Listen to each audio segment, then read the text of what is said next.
जय श्री राम। रावण वध के लिए जहाँ प्रभु श्री राम का वनवास होना विधि का विधान था, लेकिन ये उतना ही मुश्किल था प्रभु श्री राम को वनवास होना। इसी पर हमारा मंथन चल रहा है हमारे विशेष मेहमान सौरभ जी के साथ। तो आइए उनका स्वागत करते हैं और उनसे जानते हैं राम वनवास के अनछुए रहस्यों को।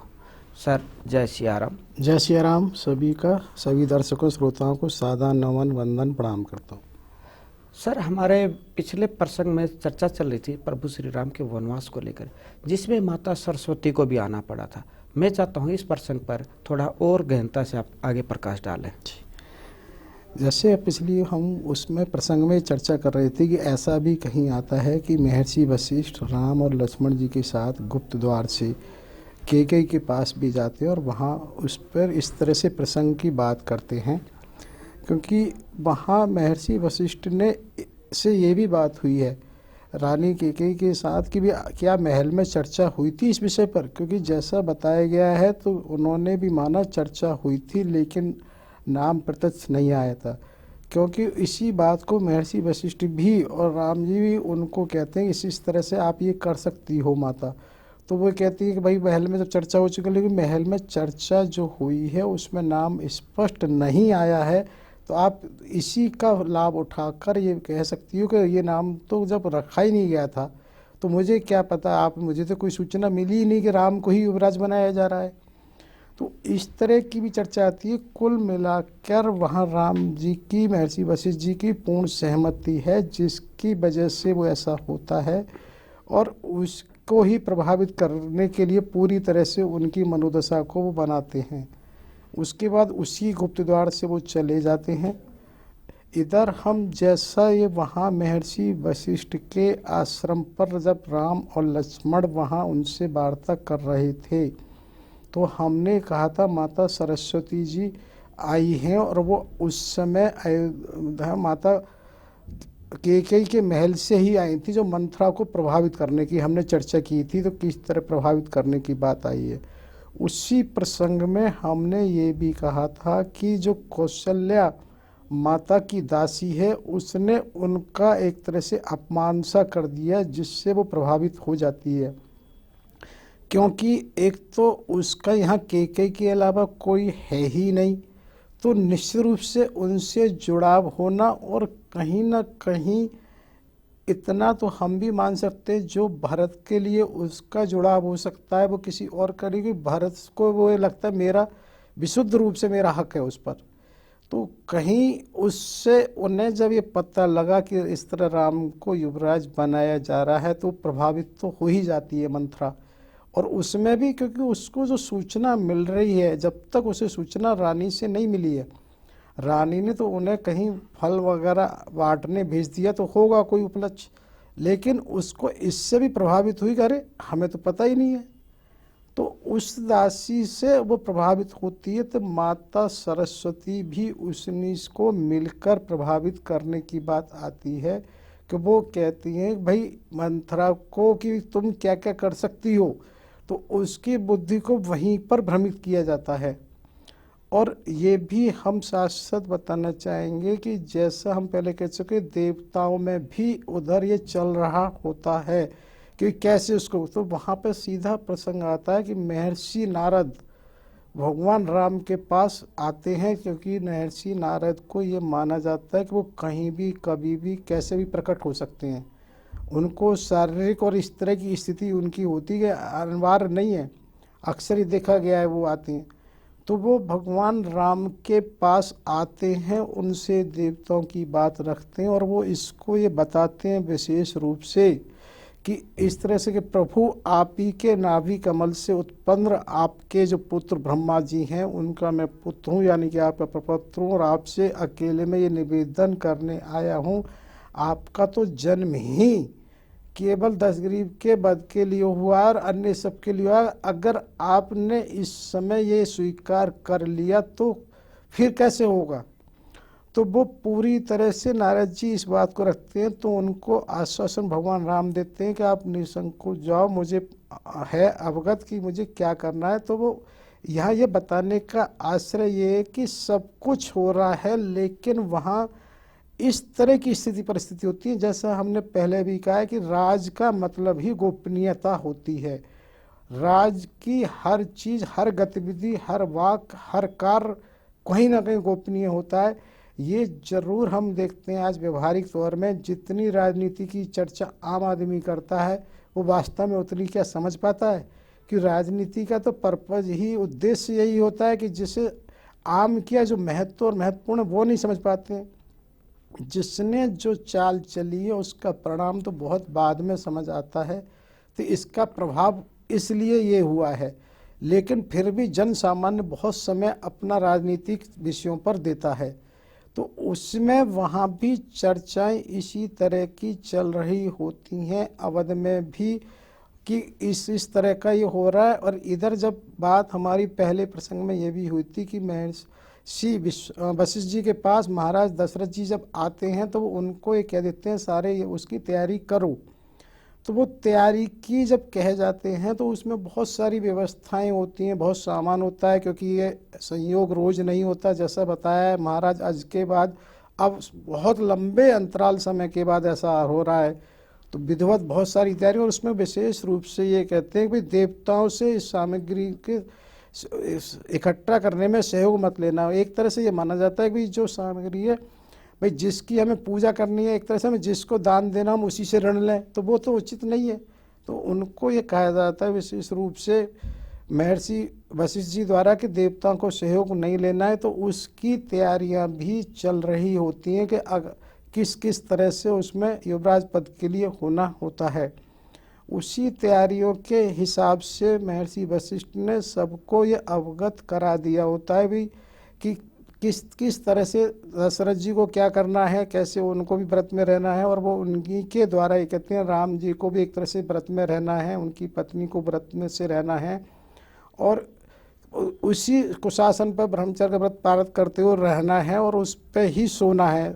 जिस तरह से किसी यज्ञ से पहले हमने पहले भी चर्चा करी है, कोई अश्वमेध यज्ञ हो, कोई वो किसी भी प्रकार का यज्ञ होता है तो हमारे यहाँ नियम संयम का महत्व विशेष होता है। तो उसी तरह से वो उनको भी अवगत करा देते हैं भगवान राम को। और जब अवगत कराते हैं महर्षि के बाद तो महाराज दशरथ व्यवस्था में जुटना स्वाभाविक है, क्योंकि लक्ष्मण शत्रुघ्न है नहीं। और आप ये समझ सकते हैं कि किस तरह की व्यवस्थाएं होंगी, एकाएक इतना बड़ा कार्य है। और उसमें एक प्रसंग ये भी आता है कि या तो ये विधि का विधान कहें कि उसमें जो सूची बनती है या किसी वजह से उसमें अश्वपति महाराज यानी कि कई महारानी के जो मायके पक्ष है उनकी भी नाम नहीं होता या उनको निमंत्रण नहीं जाता, महाराज जनक को भी निमंत्रण नहीं जाता है। अब इसमें हो सकता है, इसमें ऐसा हो गया कई बार अगर हम सोचते हैं जल्दी में हम सूची बना रहे होते तो पहले हम सोचते हैं दूर वाला का नाम ले लो कहीं वो ना रह जाए। अब अपने लोगों तो कई बार आता कर लेंगे, इसमें तो ध्यान रहना ही है। लेकिन कई बार एकाएक कोई व्यवधान आया, वो कार्य रुक गया और वो वहीं के वहीं ख़त्म हो गया। तो इसमें ऐसा नहीं कह सकते जानबूझ के नहीं बुलाया है, क्योंकि ऐसे कहीं किसी के किसी क्षण किसी को नहीं लगे संबंधों में कुछ अंतर रहा हो। आगे भी देखेंगे तो सबके बड़े सहज संबंध हैं, तो इसमें ऐसा नहीं कह सकते कि ऐसे संबंध है। लेकिन क्या ना विधि के विधान देवताओं को भी कुछ ना कुछ ऐसा कराना है, वो सब तरफ से घेराबंदी करें कि बहुत पहले से उन्होंने श्राप भी दिलवाए, वरदान दिलवाए, मंथरा को रोका है, इधर उन्होंने इस तरह मतिभ्रम कर दिया। और इधर जब महाराज दशरथ जी होते हैं, जब वो राम को बता रहे होते हैं तुम्हारे ऊपर होना है, तो वो ये कहते हैं कि मैं उन्हें मालूम था कि ये विशेष रूप से कई माता को जरूर बताने जाएंगे, क्योंकि हर चीज़ उनसे साथ जरूर बताते हैं। तो देखिए विधि का विधान क्या होना है, उन्होंने विशेष रूप से उनको रोका कि तुम मत बताना माता को, क्योंकि कभी कभी हम लोग भी आपस में व्यवहार में देखते हैं ना, एक किसी को सरप्राइज गिफ्ट एक असमें, और ये होता है सबके साथ कि जो अचानक और एकाएक मिलता है उसकी खुशी कुछ अलग होती है।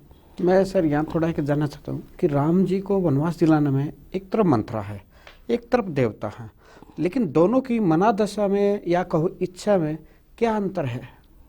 अंतर ये है कि देवताएं अपने स्वार्थ में सिद्धि कर रहे हैं, उन्हें तो अपना अपना ये देखना है कि हमने किसको क्या शराब वरदान दिया वो कैसे पूरा हो, हमारा स्थान सुरक्षित रहे। असुरों का क्या पता, वो पहले भी हमला कर चुके हैं, हमारा कब स्थान ले लें, अगर हमें कोई बचा सकता है तो ही बचा सकते हैं। जबकि मंथरा का तो इतना कुछ नहीं, उसने तो केवल अपना सोचना है मेरा जरा मान सम्मान बढ़ जाएगा, मैं मुख्य दासी हो जाऊंगी। तो मंथरा का व्यक्तिगत है, उनका सार्वजनिक भी है। उनका सार्वजनिक है, मतलब सब सृष्टि कर लें, लेकिन मंथरा का छोटा सा स्वार्थ कितनी बड़ी घटना को अंजाम देता है।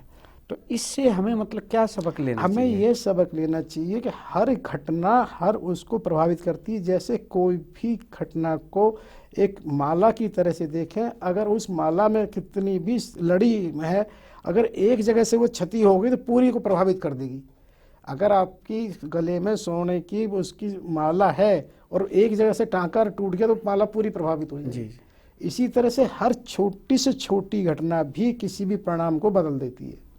यानी कि हम आज के हिसाब से देखें, अपने परिवार हो, संस्था हो या देश हो, किसी भी मतलब छोटे छोटे भी इंसान पर या उसकी छोटी छोटी समझ पर, नीति पर हमें ध्यान देना चाहिए। बिल्कुल देना चाहिए। इसको हम ऐसे समझा सकते हैं व्यवहारिक तौर से, एक एक बूंद किसी को घड़े में भर के घड़ा भर सकती है और एक एक बूंद के रिसने से घड़ा खाली हो सकता है। इसको और आम भाषा में ऐसे समझ लो कि हम जितने भी कार्य कर रहे हैं, अगर हम वास्तव में रोज माता पिता के चरण स्पर्श कर रहे हैं तो वो इसको ऐसे समझ लो जैसे आजकल शिप का बहुत दौर होता है, इन्वेस्टमेंट का बहुत दौर है, पैसे का बहुत दौर है कि बेहतर पैसे का तरीका है। अगर किसी ने 10, 15, 20 साल कहते हैं शिप चला ली, उसके बहुत अच्छे रिटर्न्स आएंगे। निश्चित रूप से अगर आपने कोई भी सत्कार किया है, यदि माता पिता को 10, 15, 20 साल अगर आपने चरण स्पर्श ही किए हैं तो उसका परिणाम सुनिश्चित आना ही आना है। तो इसीलिए हर कोई भी कार्य, क्योंकि कोई भी वृक्ष का बीज छोटा ही होता है, जिससे हम छोटा नहीं कह सकते हैं, वो कल उसका कितना बड़ा वृक्ष हो सकता है नहीं पता है, वृक्ष होने के बाद पता पड़ता है। तो सर हम यहाँ पे चर्चा कर रहे थे मूलतः रामायण पे, तो मंथरा को जैसे चुना गया है उसको ही विशेष रूप से क्यों लाया गया, मतलब एक थोड़ा विस्तार अभी से। हमने कहा था ना कि जिसकी बुद्धि थोड़ी सी भी ऐसी होती है, जिसको अच्छे से प्रभावित किया जाता है, तो हम उसी को चुनते हैं। आप ये देखिए कहीं व्यवहार में भी, ये कहीं भी चुनाव हम करते हैं किसको, भाई वो व्यक्ति, ऐसा होता है आज भी कहीं ना कहीं किसी न किसी व्यक्ति की कोई कमी होती है। जैसे किसी की स्मोकिंग कमी, अगर आप उसे स्मोक ऑफर कर दो, किसी ड्रिंकिंग की कमी होती है उसे वो ऑफर कर दो, किसी की मान सम्मान की ऑफर कर दो, तो वो कहीं ना कहीं उससे प्रभावित हो जाता है। तो उसी तरह से ये देखा कि मंथरा को प्रभावित करना आसान है, क्योंकि वो पहले से ही उसकी ऐसी बुद्धि है। तो उसी को हम ये बात कर रहे थे कि वहाँ पर देवताओं ने भी किस तरह से भगवान राम के पास जब भेजा है, तो उधर भगवान राम की हम बात कर रहे थे। इधर बात ये हो रही थी महाराज दशरथ जी की, जब उन्होंने कहा भी किसी भी हमारे यहाँ उसके संयम से रहना होता है कि किस तरह से राम जी को और उनको रहना है। और यहाँ ये भी प्रसंग आता है जब सारी जनता में जब ये फैल जाता है, तो जैसे होता है कि कोई भी आयोजन होता है तो उससे पहले लोग अपने अपने उपहार स्वरूप जरूर लाते हैं। तो राम जी के पास भी उपहार लेके आ रहे हैं, और ऐसा सुना है माता सीता के पास भी सखियाँ ला रही हैं। और ये उनसे कहा जाता है कि अब आप मना नहीं कर सकते हो, क्योंकि जैसा स्वभाव होता है वो लेने की बात नहीं सोचते हैं। लेकिन फिर भी सब लोग उपहार ला रहे होते हैं तो वो स्वीकार करने की बात उन्हें रखनी पड़ती है। इधर ये बात हमने और बताई थी कि महाराज दशरथ ने स्पष्ट रूप से राम से कहा था कि तुम माता कैकेयी को मत बताना, मैं बताऊंगा जाके। तो ये इसलिए महत्वपूर्ण जाता है कि देखो किस तरह से ऐसा हो रहा है। वैसे ऐसा नहीं है, उनका कोई उद्देश्य उनको ना बताना नहीं है, लेकिन है क्या कि घटनाएं उसी तरह से घट रही होती हैं जिसको परिणाम की तरफ ले जाना है। तो अब वो ना बताने से उनको सूचना ऐसी किसी उससे नहीं मिली विधिवत जो मिलनी चाहिए। इधर जब भगवान राम वहाँ जाते हैं कौशल्या माता के भवन में, जैसा उनकी रूपरेखा रहती है, वो बाकायदा पूजा वगैरह करती हैं, तो वो कर रही होती हैं। तो वहाँ वो कुछ उन्हें फल वगैरह भी देती है, तो वो मना करते नहीं, अभी तो मैं केवल तुलसी दल ले सकता हूँ, मेरे को मना किया गया है, मुझे इस तरह से रहना है। तो वो भी बड़ी प्रसन्न होती हैं। अच्छा तुम्हारा नाम अंतिम हो गया और तुम युवराज होने जा रहे हो, तो बोले तुम अपनी माता से मिले क्या, तुमने माता को सूचना दी कि कई माता के लिए वो कहती हैं। तब वो कहती हैं नहीं, अभी सूचना नहीं दी, महाराज ने विशेष रूप से वारित किया हुआ है, मतलब मना किया हुआ है, रोका हुआ है। तो उसमें वो ये भी कहते हैं ना मुझे बताना है और ना ही मेरा ये कि जो बधुएं हैं वो भी ना गाएं, क्योंकि उनका भी ये प्रयास होता है जो महाराज की खुशी है वो बनी रहनी चाहिए। हालांकि यहाँ पे एक शब्द जो वारित है ना, वो एक सोचने को मजबूर करता है कि ये वार शब्द आया कहाँ से हुआ? वैसे हम इसको रुकावट इंग्लिश का वार कहते हैं, लेकिन मुझे लगता है नहीं, अब कौन सा शब्द हिंदी से इंग्लिश में और इंग्लिश से हिंदी में गया है?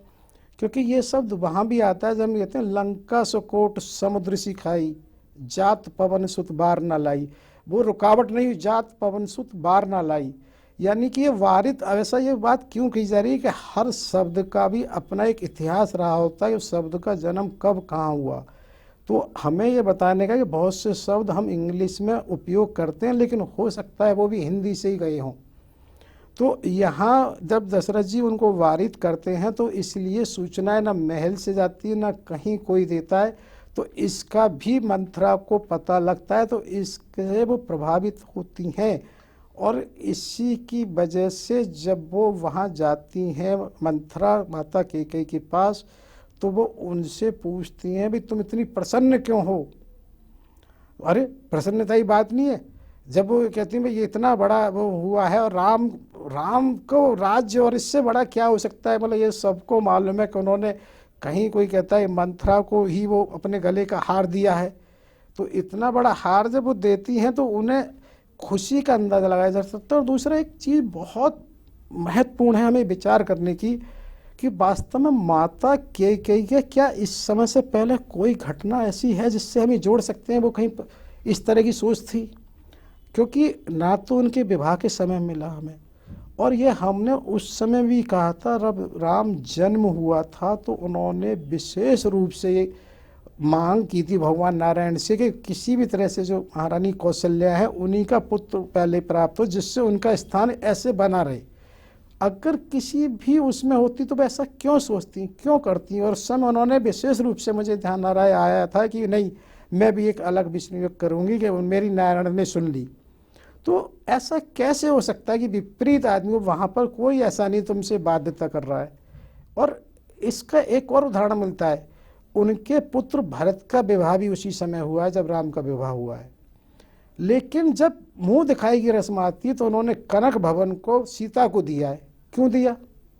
तो अगर कहीं कुछ भी उनके मन में था जी जी, तो कोई आवश्यकता, उन्हें बाध्यता तो नहीं थी ना। नहीं। तो ये इसलिए विचार करने का है कि हम कैसे कह सकते हैं। मतलब मैं जो बड़े बुजुर्गों से एक चीज़ सुनता हूँ कि एक स्त्री सब कुछ दे सकती है, लेकिन अपना भवन गहने उसी को देती है जो उससे भी ज़्यादा प्रिय हो, और वो माता सीता थी यानी भगवान राम।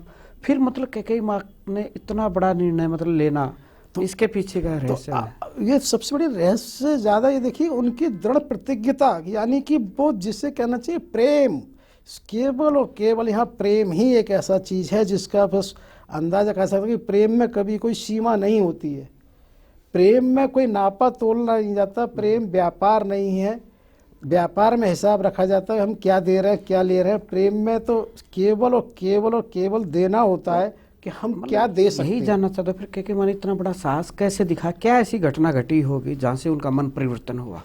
घटना बता रहे, लगातार घटनाएं घट रही हैं कि चारों तरफ से उनको प्रभावित किया जा रहा है। जैसा कि हमने बताया महर्षि वशिष्ठ ने भी, विश्वामित्र जी का भी संदेश है, उधर दुर्वासा ऋषि उनके स्वप्न में आए हैं, इधर उन्हें ये दिख रहा है कि भगवान राम ने भी कहा है, तो वो कहीं ना कहीं लगातार उनके मन को प्रभावित किया जा रहा है। और ये निश्चित था कि जितनी दृढ़ प्रतिज्ञ वो हैं महिला, और कोई ना तो था ना है ना होगा। और ये आप ये देखिए कि वास्तव में महारानी कैकेयी को राम वनगमन से मिलना क्या था, इसकी तो अभी हम चर्चा और करेंगे कि जब वो मांगती हैं महाराज दशरथ उनके पुत्र को देने के लिए राज तो तैयार हो गए।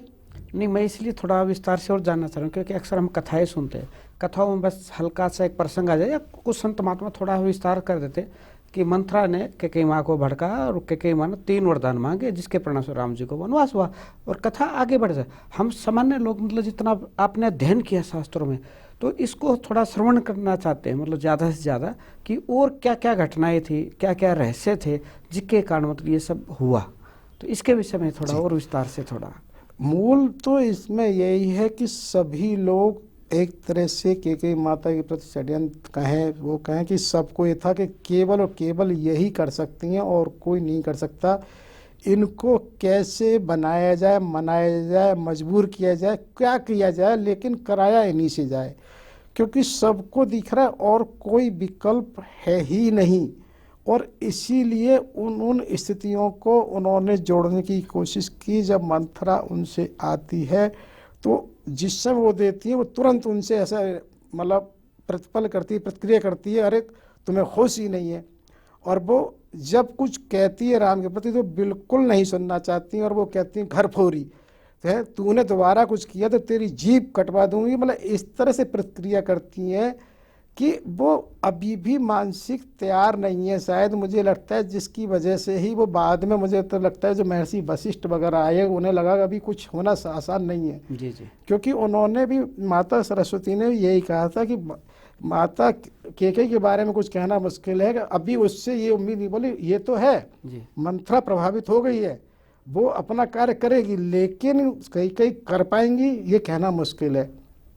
तो उसी केकई के वो मंथरा ने जब प्रभावित किया है, तो यह एक चीज़ महत्वपूर्ण है, वो हर तरह से प्रभावित करती है। लेकिन क्या चीज़ उन्होंने देखा कि जब उसको एक समझ में आया कि कोई भी, एक बात देखिए, बहुत उच्च पद पे हो जी जी। और उस उच्च पद से सीधे आप निम्न पद पे ले आओ, जी जी। तो उसको मानसिक ठेस अकल्पनीय होती है। तो उसने ये देखा था कि यही एक बिंदु ऐसा हुआ, मंथरा द्वारा उनकी बुद्धि को फेरा गया कि वो घुस गए। उन्होंने ये इस पर बहुत आक्रमण किया, अगर महारानी कौशल्या राजमाता हो गई जी जी। और युवराज राम हो गए तो तुम्हारी स्थिति क्या होगी, तुम दासी की तरह हो जाओगी। और उन्होंने बहुत सारे उदाहरण सौतेलिए उनके दिए कि जब तक उन पे पद नहीं है तुम्हें ऐसा लगता है, उन्होंने तो यहाँ तक कहा ये सब पहले से ही चाल चली गई थी तुम्हारे प्रति, राम को इतना तुमसे जुड़ाव किया गया, सब कुछ वो बहुत होशियार हैं। और इस तरह से प्रस्तुत किया उसने कि कौशल्या तुमने देखा नहीं, तुम्हें बताओ महाराज दशरथ ने तुम्हारे पास कोई सूचना भेजी है? नहीं। अरे तुम इतनी प्रिय रानी और इतनी बड़ी महत्वपूर्ण सूचना और तुम्हारे पास नहीं आई, वो कम से कम राम को ही भेज देते, राम आया क्या? नहीं। अरे तुम्हारे पास कोई आया कि नहीं? तो ऐसे ऐसे उनको मन को प्रभावित किया। तो तुम इससे समझ लो कल को तुम बिल्कुल दूध की मक्खी की तरह से बाहर फेंक दी जाओगी। यानी कि मतलब ये आ जाता है कि बड़े से बड़े बुद्धिमान, बड़े से बड़े ज्ञानी व्यक्ति को भी जब उसके सम्मान को ठेस लगती है तो वो भी मतलब भटक सकता है, विपरीत हो सकता है।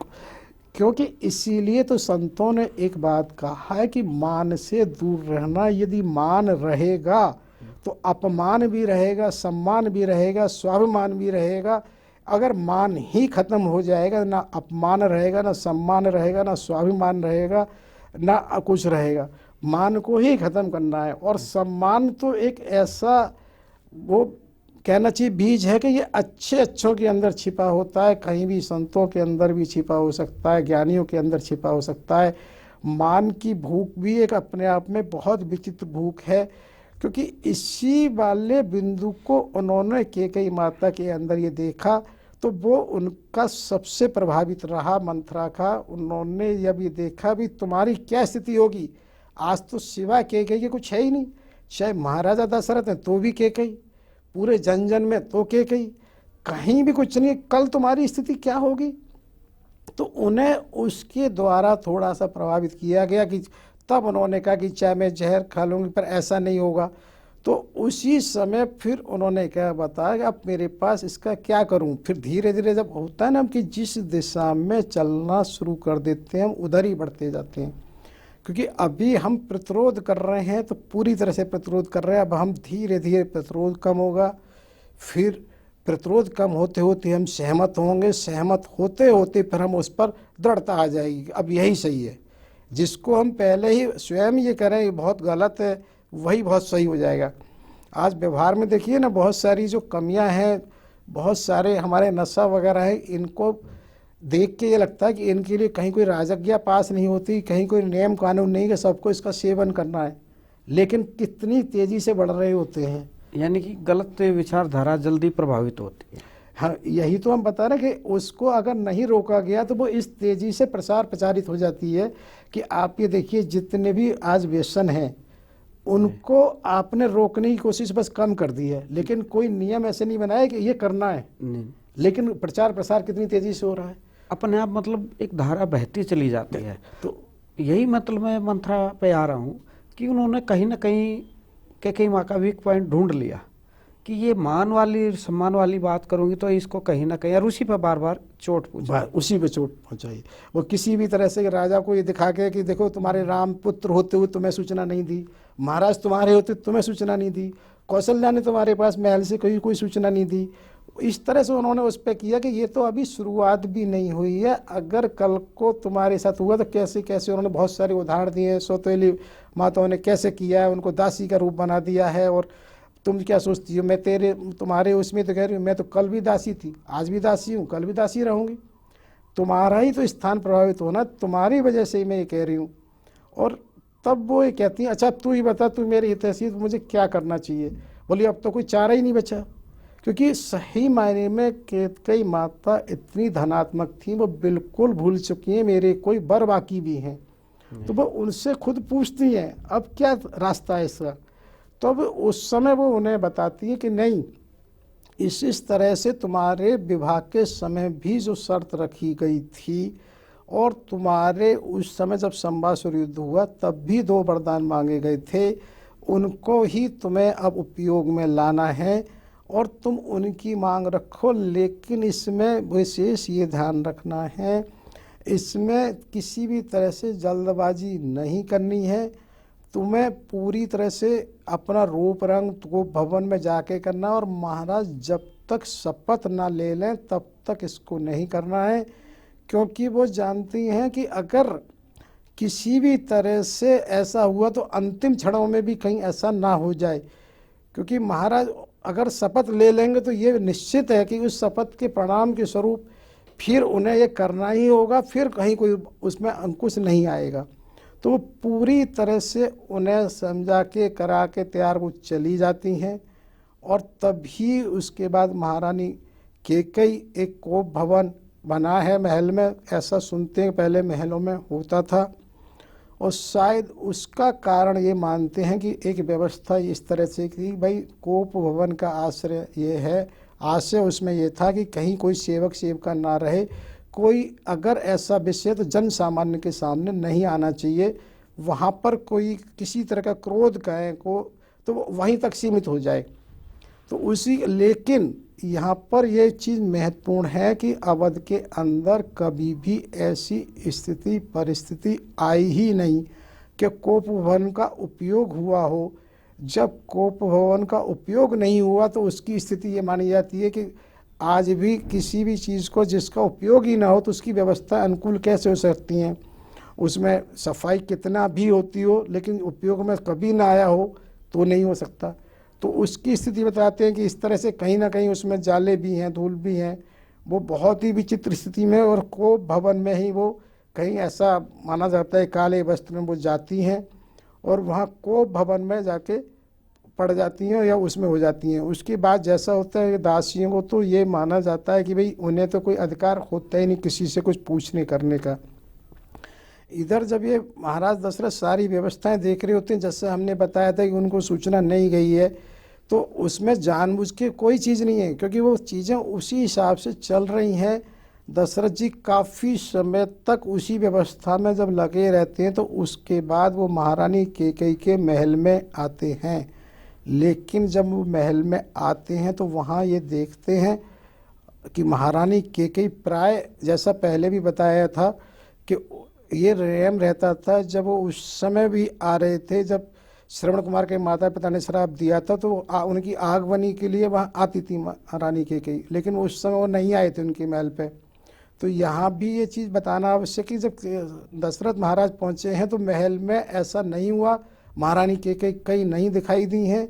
तो उन्होंने उनके सेवकाओं से पूछा तो सबने बस इशारे से बता दिया है कि वो कोप भवन में। बाकी मैं सरमल इस चर्चा को कोप भवन वाले को यहीं थोड़ा विराम देना चाहूँ समय कर, लेकिन यहाँ एक चीज़ आपसे जानना चाहूँगा अगले एपिसोड में कि कोप भवन का आज के समय हमारे घर परिवार से क्या विशेष संबंध है।